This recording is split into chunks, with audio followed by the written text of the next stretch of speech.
Captain Jake Morrison wiped the sweat from his forehead as he guided the cargo ship New Horizon toward Kepler Colony. The trip from Earth had taken 3 weeks. His ship was loaded with medical supplies, food packages, and letters from home.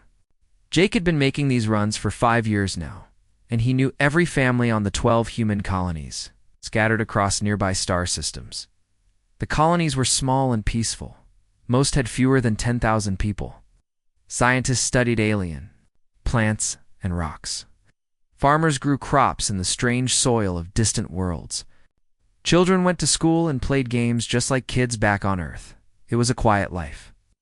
Far from the noise and crowds of humanity's home planet, Dr. Lisa Parker stood in the observation deck of Kepler Colony, watching Jake's ship approach.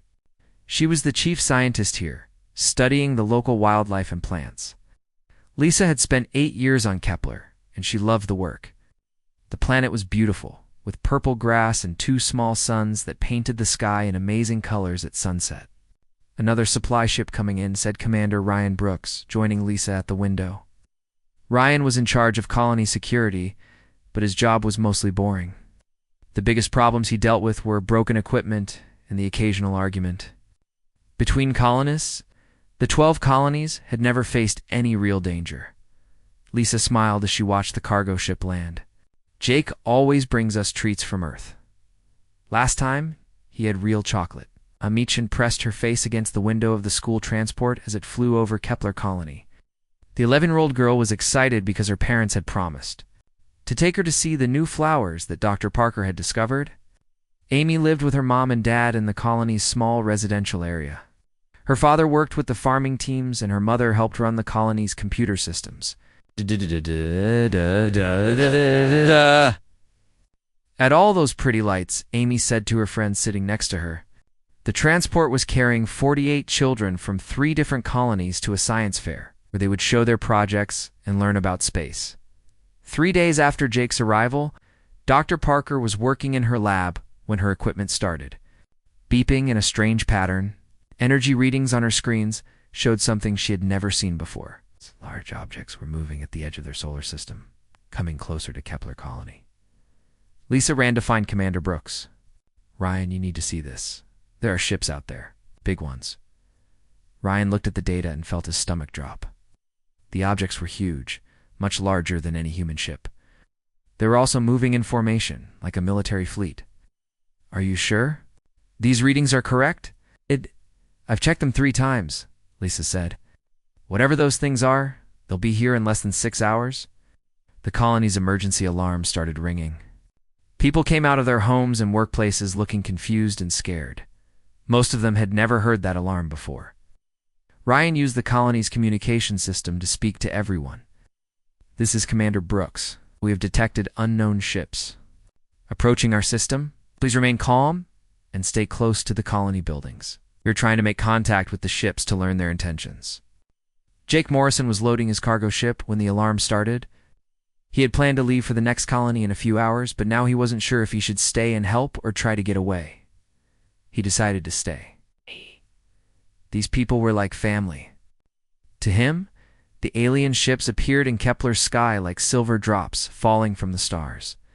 They were beautiful and frightening at the same time. Ships had smooth, curved surfaces that seemed to flow like water. They were at least 10 times larger than Jake's cargo vessel. One of the alien ships sent a message to the colony.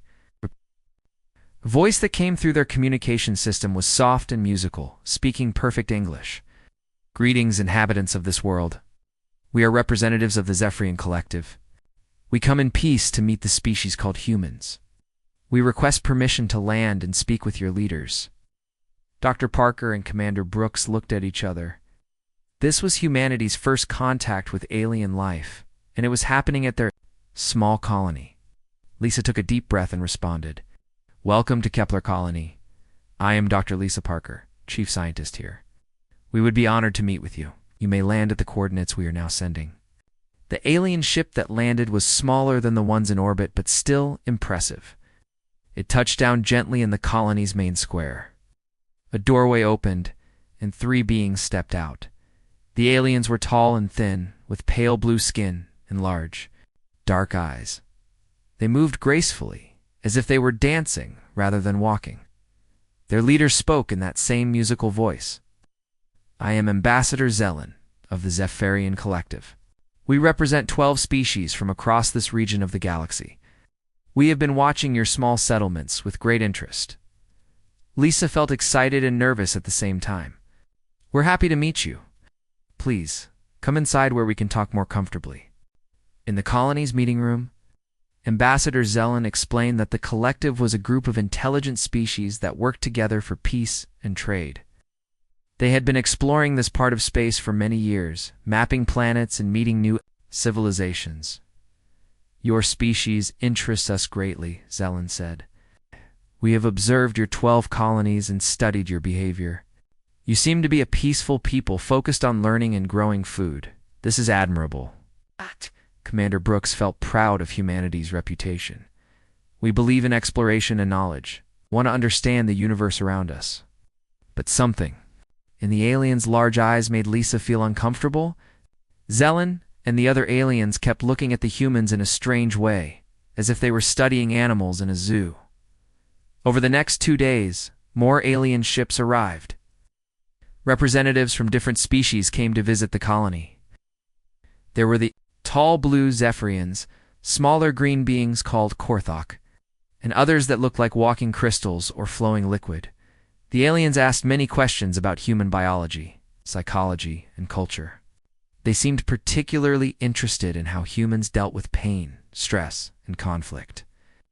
They were surprised to learn that humans came from a world with dangerous weather, wild animals, and natural disasters. "Your planet Earth sounds very hostile," said a Korthak scientist. "How did your species survive in such conditions?" Dr. Parker laughed. "I guess we're tougher than we look. Humans are good at adapting to difficult situations." The aliens exchanged glances that Lisa didn't understand. Later, she heard them talking among themselves in their own languages. The few words she could translate made her worried. They used terms like dangerous potential and Class 7 characteristics. On the 3rd day, Ambassador Zelen called a meeting. With all the colony leaders, his musical voice sounded different now, more serious and cold. "After careful study, the collective has made a decision about humanity. Your species shows concerning traits that could be dangerous to galactic peace. You will be required to relocate to worlds that we will choose for you. There, you can live safely under our guidance." Commander Brooks stood up quickly. "What do you mean? We haven't done anything wrong. Our colonies are peaceful." "You misunderstand," Zelen replied. "This is not punishment. This is protection. For you and 4 others. Your species has the potential to become what we call Deathworlders, beings who bring violence and chaos wherever they go." Lisa felt angry and confused. "That's ridiculous. Look around you. We're scientists and farmers and teachers. We've never hurt anyone." "Perhaps not yet," said another alien. "But our tests show that humans have unusual physical and mental capabilities. Your pain tolerance is extreme. Your emotional responses are unpredictable. Your problem-solving abilities adapt too quickly. These are the traits of apex predators." Jake Morrison, who had been listening quietly, finally spoke up. "You're making a mistake. Humans are capable of violence when we need to protect ourselves. But we choose peace whenever possible." Ambassador Zelen's large eyes fixed on Jake. "Choice is exactly what makes you dangerous. Most civilized species have evolved beyond the need for violence. You have not. Therefore, you must be contained." The alien gave the humans 48 hours to agree to relocation. If they refused, the collective would use force to move them. As the aliens returned to their ships, Lisa felt a chill run down her spine. That night, Commander Brooks sent an urgent message to Earth and the other colonies. He told them about the alien ultimatum and asked for instructions. He had no idea that his message would reach people who would show the active exactly what human Deathworlders were really capable of. Amy Chen lay in her bed, looking out her window at the alien ships in the sky. She didn't understand why the pretty visitors had suddenly become scary. All she knew was that the adults seemed worried, and that made her scared too. She didn't know that, in less than a week, her fear would trigger a response from Earth that would shake the entire galaxy. Commander Brooks' emergency message reached Earth in 3 days. The signal traveled through the network of communication relays that connected all human colonies to their homeworld. On Earth, in the massive headquarters of the Colonial Emergency, Council Admiral Karen Hayes read the report with growing anger. Admiral Hayes was a woman who had seen war before. She had fought in the water wars of 2089 and the resource conflicts of 2134. Her gray hair and the scars on her hands told stories of battles that the peaceful colonists had never imagined. She knew what humans were capable of when pushed too far. "Get me General Stone," she told her assistant. "Contact all department heads. We have a situation." General Marcus Stone arrived at the meeting room within an hour. He was a large man with kind eyes, but those who knew him understood that his gentle appearance hid the mind of a brilliant military strategist. Stone had spent his career preparing Earth's defenses against threats that might come from space. "What do we know about these aliens?" Stone asked as he reviewed the data from Kepler Colony. Dr. Nathan Cross, Earth's top expert on alien psychology, spread his research files across the table. Based on the colonists' reports, the collective species appear to have evolved on peaceful worlds. They've probably never faced real predators or survived natural disasters. They don't understand what those experiences do to a species. Admiral Hayes pointed to the tactical displays showing the alien fleet positions. They have our people surrounded. 12 colonies with a total population of 80,000 civilians. Most of them are families with children, aliens made. One critical error, Dr. Cross continued. They think our colonists represent all of humanity. They don't know about Earth's population of 8 billion, or our military capabilities, or our history of warfare. Alina Rodriguez, the Colonial Administration Director, had been trying to maintain contact with all 12 colonies. The news she brought was disturbing. The aliens aren't waiting for our response. Started what they call behavioral testing on 3 colonies. They're blocking supply ships and conducting what appear to be psychological experiments on our people. On Kepler Colony, the situation was getting worse every day. The aliens had set up some kind of energy barrier around the planet that prevented ships from leaving. Jake Morrison's cargo vessel was trapped on the ground, along with 2 other supply ships that had arrived after the aliens. Dr. Parker watched from the colony's observation deck as alien ships moved through their system like sharks circling prey. The beautiful visitors had become jailers, and she could see the fear in her fellow colonists' faces. "They're studying us," she told Commander Brooks. "Every day they scan our buildings, our people, even our children. It's like we're specimens." In a laboratory, Michin had stopped going to her regular classes. The school had been turned into a shelter where families stayed together for safety. She didn't understand why the alien visitors had become scary, but she could see that all the adults were worried. "When are we going home?" she asked her mother. "Soon, sweetheart," her mother replied. But Amy could hear the uncertainty in her voice. Back on Earth, the Colonial Emergency Council was making decisions that would change everything. Admiral Hayes stood before a room full of Earth's most important leaders, including President Maria Santos and the heads of every major military branch. "The aliens have made a fundamental miscalculation," Hayes began. "They think humans are weak because our colonists are peaceful. They don't understand that we sent our gentlest people to represent us among the stars." General Stone activated a holographic display showing Earth's military assets. The numbers were staggering. Orbital defense platforms, battle fleets, ground forces, and weapons that had been developed over centuries of human conflict. "Our colonists are scientists, farmers, teachers, and their families," Stone explained. "They represent the best of humanity's peaceful nature, but they are not humanity's warriors." President Santos looked at the reports from the colonies. "What are you recommending?" "Full military response," Admiral Hayes replied without hesitation. "The aliens have threatened our children. In human history, that has always meant war." Dr. Cross pulled up psychological profiles of the collective species. "These aliens have never faced an enemy like us. Our conflicts are brief and ritualized. They don't understand total war, and they certainly don't understand what humans become when our families are threatened." The decision was made quickly. Earth would send its real military forces to the colonies, not the peaceful exploration ships the aliens had seen before. The colonists were about to learn what their home world was truly capable of. On the mining colony of New Texas, the aliens made their first serious mistake.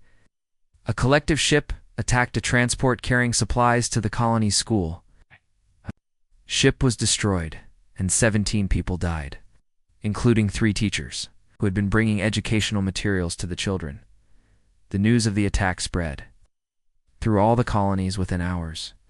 Commander Brooks received reports of similar incidents on 4 other worlds. Aliens were no longer pretending to be peaceful visitors. They're testing our responses to violence, Brooks told Dr. Parker. They want to see how we react when they hurt us.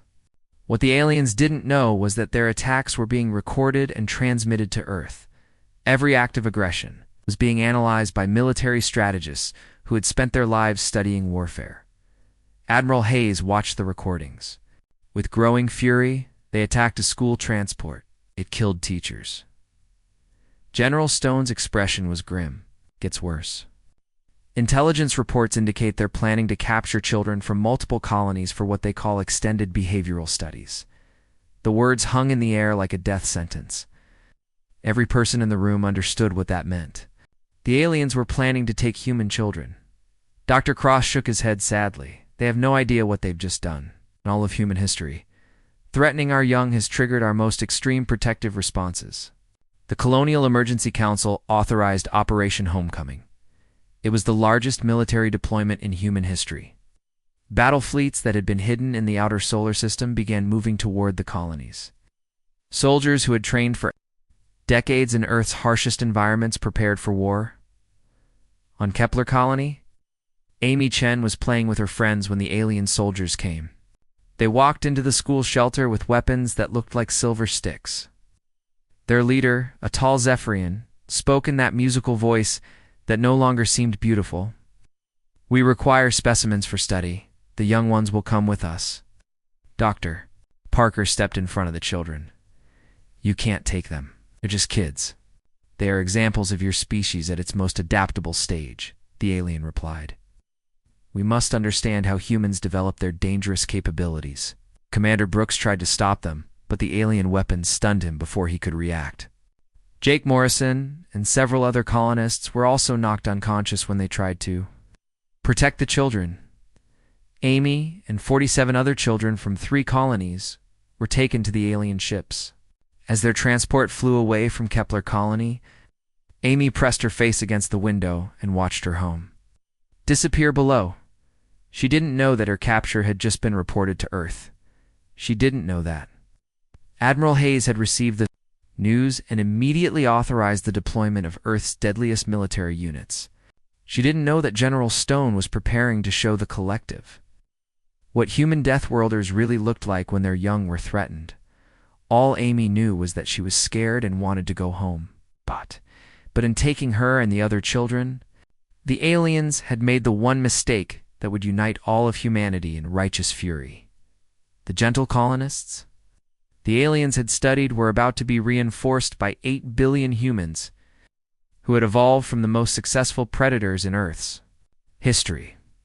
The collective was about to learn why humans were the ultimate survivors, and why threatening their children was the deadliest mistake any species could make.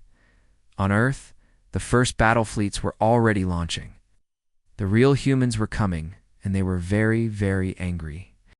The first Earth's military ships arrived at the edge of the Kepler system like shadows moving through space. They were nothing like the cargo vessels and research ships the aliens had seen before. These were warships built for one purpose: to fight and win battles in the darkness between stars. Colonel Sam Mitchell stood on the bridge of the assault ship Razor's Edge, studying the tactical displays that showed alien positions throughout the system. Mitchell was a veteran of Earth's most dangerous conflicts. A man who had learned to fight in the frozen wastes of Antarctica and the burning deserts of Mars. His weathered face showed no emotion as he planned the rescue of the captured children. Enemy fleet composition confirmed, reported Lieutenant Alex Turner from his pilot station. 12 large ships in high orbit for medium vessels patrolling the outer system, and 1 ship on the planet's surface where our people are held. Mitchell nodded. The aliens had made their ships easy to find because they had never needed to hide from enemies before. Begin Phase 1. All stealth units move to attack positions. The collective forces had no idea they were being watched. Their sensors, designed to detect the energy signatures of their own technology, could not see the human ships that moved like ghosts through space. Earth's military had learned long ago that the best weapon was often the one your enemy never saw coming. On the alien command ship, Ambassador Zelen was reviewing the data collected from the human children. The young specimens had been placed in observation chambers where collective scientists could study their behavior and reactions. "The results are disturbing," reported the Korthok scientist in charge of the experiments. "These juveniles show remarkable adaptability. Even under stress, they continue to problem solve and support each other. This pack behavior is unlike anything we have observed." Amy Chen sat in her cell with 3 other children from her colony. The room was white and empty, except for basic furniture that looked like it was made from the same flowing metal as the alien ships. She was scared, but she was also angry. The older kids had told the younger ones to stay brave and stick together. "My dad always said that humans are tougher than we look," Amy whispered to her friend Tommy, who was crying quietly. He said, "We're good at getting through hard times." What Amy didn't know was that her father's words were more true than she could imagine. At that moment, Earth's deadliest soldiers were moving through space to rescue her and the other children. The first attack came without warning. Lieutenant Turner's stealth fighter slipped past the alien patrol ships and fired on their communication arrays. The weapons systems on his small craft were designed to penetrate armor that could stop missiles. And the alien ships had no defense against technology they had never encountered. "Communications down on targets 1 through 4, Turner reported, as he watched the alien patrol ships drift helplessly in space. "They can't call for help." Colonel Mitchell smiled grimly. Phase 2. All units engage. The battle that followed showed the aliens something they had never seen before: humans at war. Earth's ships moved with deadly precision, using tactics developed from centuries of conflict. They struck hard and fast, then disappeared before the aliens could respond. The collective forces tried to fight back, but their weapons and strategies were designed for the ritualized conflicts of their peaceful civilization. They had never faced an enemy that refused to follow rules, that struck from unexpected directions, and that seemed to appear and disappear at will. Sergeant Kate Williams led her Marine unit through the corridors of the alien ship that held the human children. The Marines moved like a pack of wolves, each one covering the others as they advanced toward their target. Williams had cybernetic enhancements that allowed her to see in complete darkness and react faster than any normal human could. "Resistance is minimal," she reported to Colonel Mitchell. "These aliens aren't soldiers. They're scientists playing at being warriors." The truth was even worse for the collective. The beings they had captured and studied were humanity's peaceful representatives. Now they were facing humans who had been born and trained for war. Humans whose ancestors had survived by being better predators than anything else on their deadly home world. Dr. Paul Johnson, the military psychologist assigned to Mitchell's unit, was monitoring alien communications that his equipment had intercepted. What he heard made him shake his head in amazement. "Colonel, you need to hear this. The alien commanders are reporting complete confusion. They say our tactics don't make sense, that we're fighting like wild animals instead of civilized beings." Mitchell laughed harshly. "They wanted to see what Deathworlders look like. Now they know." The rescue of the children happened so fast that the aliens barely understood what was occurring. Sergeant Williams and her Marines breached the detention area, disabled the guards with weapons that stunned rather than killed, and gathered the 48 young humans in less than 10 minutes. Amy looked up at the scary-looking woman in black armor who was lifting her to safety. "Are you here to take us home?" William's voice was gentle despite her frightening appearance. "That's right, sweetheart. We're taking you back to your mom and dad." But as the Marines carried the children to safety, the real lesson for the collective was just beginning. The aliens discovered that humans could switch between deadly predator and protective guardian in an instant. The same soldiers who had just destroyed their ships and disabled their crews were now carrying children with infinite care. "This psychological flexibility is impossible," the Korthok scientist reported to Ambassador Zelen. "They are apex predators. and nurturing caretakers simultaneously. How can a species evolve such contradictory traits? Zelen watched the tactical displays showing the total defeat of his forces. Half of his ships were disabled or destroyed, and the humans had rescued their young without losing a single soldier. We have made a terrible error. These beings are not what we thought they were. On Kepler Colony, Dr. Parker and Commander Brooks watched in amazement as Earth's military forces landed at their settlement. The soldiers who emerged from the black ships looked like something from a nightmare, covered in armor and carrying weapons that seemed to advance to be real. But when Amy Chen ran into her parents' arms, crying with relief and happiness, the frightening soldiers smiled and stepped back to give the family privacy. The same humans who had just fought a space battle were now handing out candy to children and helping elderly colonists with their belongings. Colonel Mitchell met with the colony leaders in what had been their community center, without his helmet.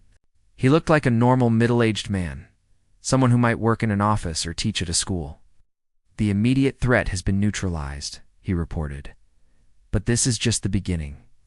The collective has fleets throughout this region, and they now know that humans are not what they expected us to be. Dr. Parker stared at the tactical displays showing the scope of Earth's military response. I had no idea. We thought Earth sent cargo ships and research vessels because that's all we needed. Earth sent scientists and farmers to the colonies because we wanted to explore space peacefully, Mitchell replied. But we always knew that someday someone might threaten our people. When that happened, we were ready. Commander Brooks looked at the data showing Earth's military capabilities. What happens now? Mitchell's expression was grim.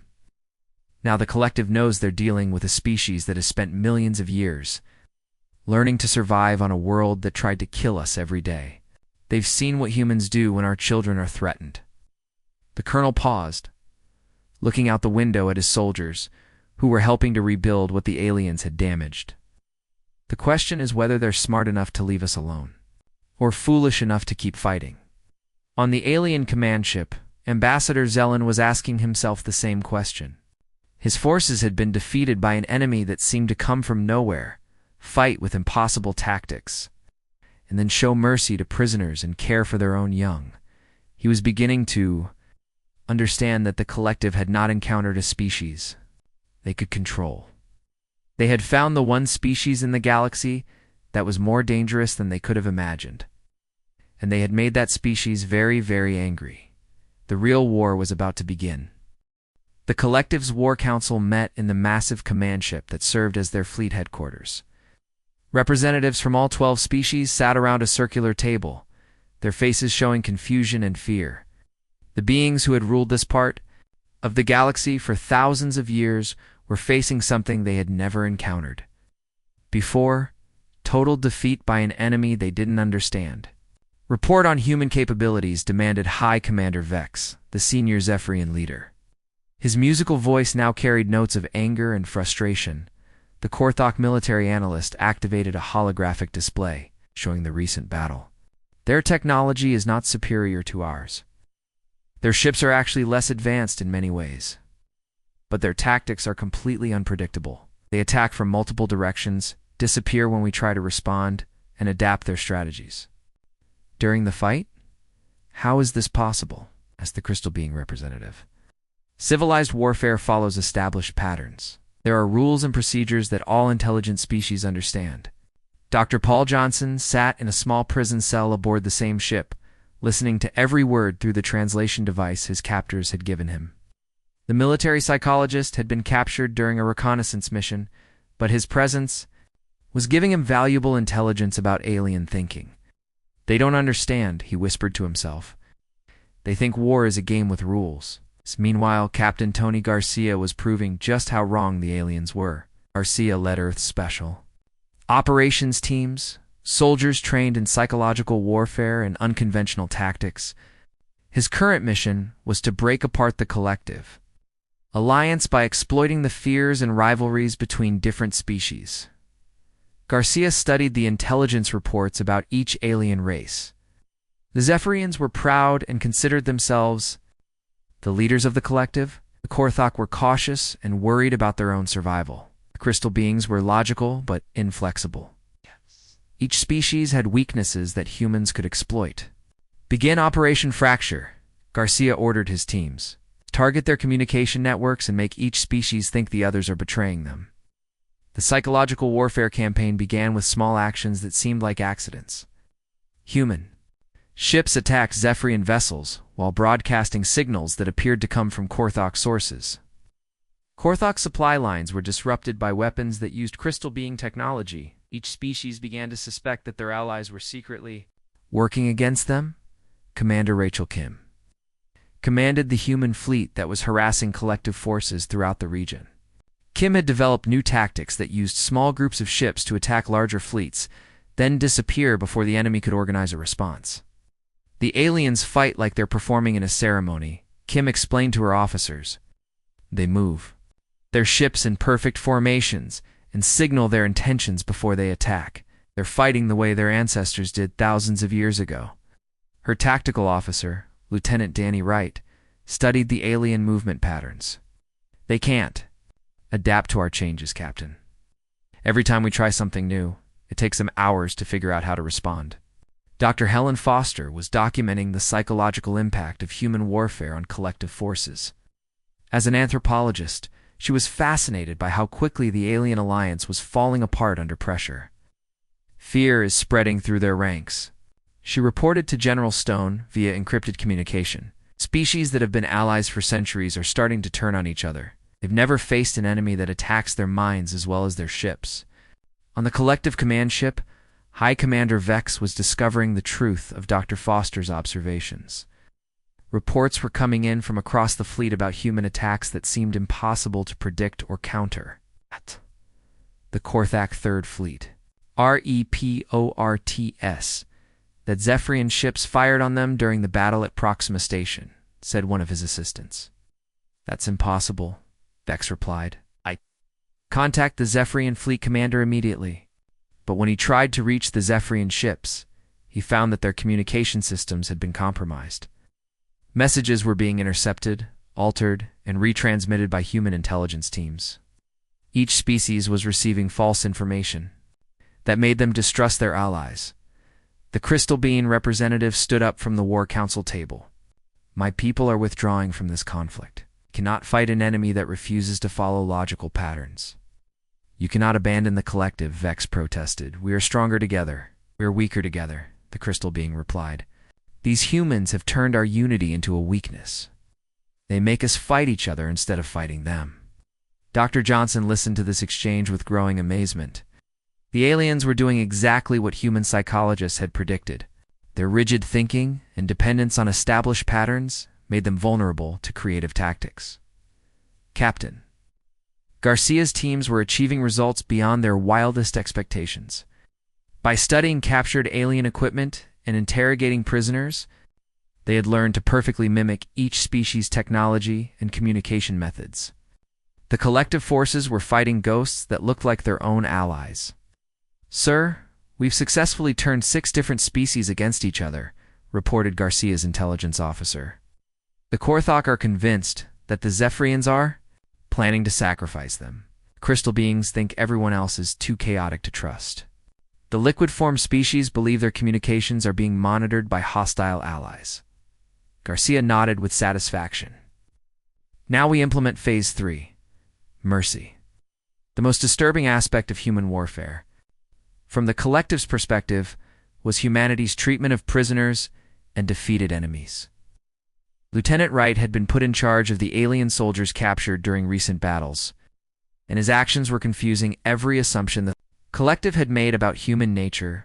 Wright treated his prisoners with respect and kindness. He made sure they were fed, given medical care, and allowed to communicate with their families. The young soldier even learned some of their languages so he could talk to them directly. Why do you treat us well? Asked a wounded Korthok pilot. We are your enemies. Wright looked surprised by the question. You're not my enemy anymore. You're hurt and scared and far from home. That makes you someone who needs help. This response was recorded and transmitted throughout the collective fleet. The alien leadership couldn't understand How the same species that had destroyed their ships and scattered their forces could show such compassion to captured soldiers. "They are psychological monsters," reported the Korthak military analyst. "They can switch from deadly predator to caring protector instantly.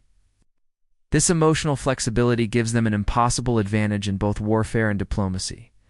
High Commander Vex was beginning to understand that the collective had made more than a tactical error. They had awakened something that their peaceful civilization was not equipped to handle. Humans were not just another species to be conquered or controlled. They were the product of millions of years of evolution on a world that had tried to kill them every single day. "What do our xenobiologists say about human psychology?" Vex asked his science advisor. "The reports are troubling," the advisor replied. "Humans evolved as pack hunters on a world with extreme weather, dangerous predators, and constant natural disasters. They learned to cooperate under stress, adapt to changing conditions, and view their group's survival as more important than individual safety. And now we have threatened their group," Vex said quietly. "We've threatened their children," the advisor corrected. "According to our analysis, this triggers their most extreme protective responses. In human history, threatening their young has always resulted in total warfare." Commander Kim received new orders from Earth that made her smile grimly. All units were moving to Phase 4 of the operation. Target their home systems. The collective was about to learn that humans didn't just fight defensively. Once their children were safe and their enemies identified, humans took the war to their opponent's territory. The species that had threatened humanity's young were about to discover what happened when Earth's deadliest predators decided that the best offense was a crushing offense. The galaxy was about to witness the full fury of a species that had spent 4 million years learning to survive against impossible odds. And the collective was beginning to realize that their first contact with humanity might also be their last. The emergency session of the collective's High Council was unlike any meeting in their 1,000-year history. Representatives from 12 species gathered on the neutral world of Haven Prime. But the unity that had once made them powerful was gone. Fear and suspicion filled the Great Hall, where they had once planned peaceful expansion across the galaxy. High Commander Vex stood before the assembly, his musical voice now carrying notes of desperation. "The human forces have destroyed or captured 60% of our combined fleet. 7 species have already withdrawn from the collective. We must decide our next course of action." The Korthok representative hissed angrily. "You said they were a weak species that could be easily controlled. Instead, they have turned us against each other and made us look like fools. The humans must be stopped before they destroy everything we have built," declared the Crystal Being ambassador. "Propose we gather our remaining forces and attack their homeworld directly. We end this by destroying Earth itself." On Earth, President Maria Santos sat in the war room deep beneath the capital city. Watching reports from the colonial battlefields, Admiral Hayes and General Stone stood beside her, their faces showing the grim satisfaction of commanders whose strategies were working perfectly. "The collective is planning a final assault on Earth," reported Admiral Hayes. "Our intelligence indicates they're gathering what's left of their fleet for one last attack on our home system." President Santos looked at the tactical displays showing Earth's defenses. "Are we ready for them?" General Stone smiled coldly. "They think they're attacking a peaceful world with limited defenses. They have no idea what Earth really is." Not yet. Truth was that Earth had been preparing for this possibility for over a century. The planet that looked like a blue and green marble from space was actually the most heavily defended world in human history. Hidden weapon platforms orbited the sun. The moon was honeycombed with military bases and missile launchers. Even Earth's cities contained defensive systems that could turn civilian areas into deadly traps for invaders. Admiral Jake Morrison now commanded a battle fleet instead of a cargo ship. The man who had once delivered supplies to peaceful colonies was leading humanity's most advanced warships toward the final confrontation with the collective. His promotion from cargo captain to fleet admiral showed how war had changed everything about human society. "All ships report ready for combat," Morrison announced to his fleet. "Remember, they started this fight when they took our children. We're going to finish it." The alien fleet that approached Earth's solar system was massive but desperate.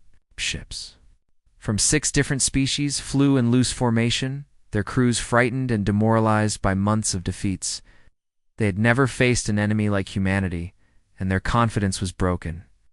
"Contact the human homeworld," ordered High Commander Vex from his flagship. "Demand their immediate surrender." The message was received at Earth's Orbital Command Center, where General Patricia Bell was coordinating the planet's defenses. Was a veteran of the asteroid mining wars, a woman who had learned to fight in the vacuum of space before most people even knew such battles were possible. "This is General Bell of Earth Defense Command," she replied to the alien fleet. "You attacked our children, you threatened our families. You have one chance to surrender and leave our space forever." Vex's response was filled with desperate arrogance. "We are the Collective. We have ruled this region of space for 1,000 years. You will submit to our authority or be destroyed." Bell's laughter was heard throughout the human fleet. "Ruled space because you never met anyone who could fight back. Today that changes." The battle for Earth began when the alien fleet reached the outer edge of the solar system. They expected to face a few defensive ships and orbital platforms. Instead, they encountered the true extent of human military preparation. Hidden bases on distant asteroids opened fire with weapons that could crack moons. Battle stations that had been disguised as space junk came alive with deadly purpose. Asteroid Belt itself seemed to attack the alien ships as humans revealed defensive positions they had been building for decades. "Impossible," breathed the Korthok fleet commander as his sensors showed the scope of Earth's defenses. "The entire solar system is a fortress." Admiral Morrison's fleet struck the alien formation from 3 directions at once, using tactics that the collective forces still could not predict or counter. Human ships moved like wolves hunting in a pack, coordinating their attacks with deadly precision. Dr. Lisa Parker watched the battle from Kepler Colony, where she was helping to coordinate civilian evacuations. The woman who had made first contact with the aliens was now seeing the final confrontation between 2 very different ways of understanding the universe. "They never learned," she said to Commander Brooks. "Even now, they're fighting like this is a ceremonial battle instead of a war for survival." A few alien ships managed to reach Earth's inner system, where they discovered that the planet's moon was not the dead rock it appeared to be. Massive gun emplacements emerged from hidden bunkers and opened fire with weapons that had been designed to stop invasion fleets. The aliens who reached Earth's atmosphere found that the planet itself was ready for war. Every major city had defensive systems that could track and destroy incoming threats. Civilian populations moved to underground shelters that had been prepared for this exact scenario. But the most shocking discovery for the collective forces was Earth's population. The 8 billion humans on the planet were not helpless civilians waiting to be conquered. They were the descendants of the most successful predators in galactic history, and they were ready to defend their home. In cities around the world, ordinary people took up weapons and prepared to fight. Teachers and doctors and shopkeepers became soldiers when their planet was threatened. The aliens found themselves facing not just Earth's military, but every human being who called the blue world home. The final phase of the battle took place in Earth's orbital space, where Admiral Morrison's fleet surrounded the surviving alien ships. The Collective's great fleet had been reduced to a handful of damaged vessels trying desperately to escape. High Commander Vex's flagship was crippled and drifting helplessly in space. His crew was defeated, his alliance was broken, and his proud civilization lay in ruins. He sent one last message to the human fleet. "We surrender. Please, show mercy to our survivors." President Santos made the decision that would define humanity's place in the galaxy. Instead of destroying the remaining alien ships, she ordered them to be captured and their crews treated as prisoners of war. Amy Chen, now safely back on Kepler Colony with her parents, watched the news reports about Earth's victory. The little girl who had been captured by aliens was seeing her species emerge as the dominant power in their region of space. "Are the scary aliens going to come back?" she asked her father. Her father looked up at the stars, where human patrol ships now kept watch over all the colonies. "No, sweetheart. They learned that it's not safe to threaten our children." 6 months after the Battle of Earth, Dr. Lisa Parker stood in the rebuilt meeting hall of Kepler Colony. She was welcoming a new group of visitors, but these aliens came as diplomats seeking peace rather than conquerors demanding surrender. The galaxy had learned that humans were the ultimate Deathworlders. But more importantly, they had learned that humanity's greatest strength was not their ability to fight, but their willingness to protect what they loved. In the end, the collective's greatest mistake was not underestimating human military power. It was failing to understand that any species threatening human children would face the combined fury of 8 billion beings who had spent 4 million years learning to survive against impossible odds. The stars were no longer empty space between worlds. They were humanity's domain, protected by the deadliest predators the galaxy had ever known. And every species that encountered humans would remember the simple lesson: threaten their young at your own peril.